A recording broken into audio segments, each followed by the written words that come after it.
طالبان وایي د سولې پر وړاندې یوازینی خنډ د غني حکومت دی او د امریکا غوسه پر پاکستان.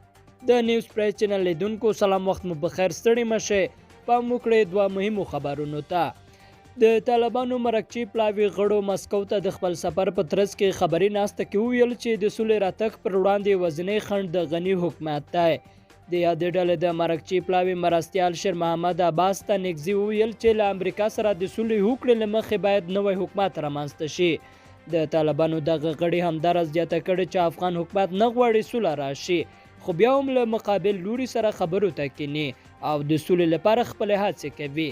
نوموړي ویل اشرف غني غواړي چې د خپل حکومت عمر وکړي کړي او خپل مرکچی پلاوو ته یې واک نه دی ورکړی. ستانکزي له القاعده سره د طالبانو اړیکې رد کړي او زیاته کړي چې افغانستان کې هیڅ بهرنی وګړی د دوی په لیکو کې نشته او امریکا تر اوسه د القاعده سره د اړیکو په تړاو ورته هیڅ سند نه دی وړاندې کړی. بلخو امریکا د پاکستان د ستره محکمې هغه پریکړه غوسه کړې چې پاکې دیوه امریکایي خبریال ډینل فیرل په وژنه کې د ښکېلو کسانو د خوشي کولو امر شوی دی.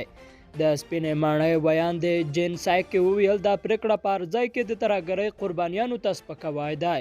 د پاکستان ستره محکمې د هغو څلورو کسانو خوشي کولو امر کړی چې په 2002 کال کې د امریکایي خبریال ډینل فیرل د وژلو تور پرې لګېدلی و. لیدونکو له ملته مننه، ښې چارې.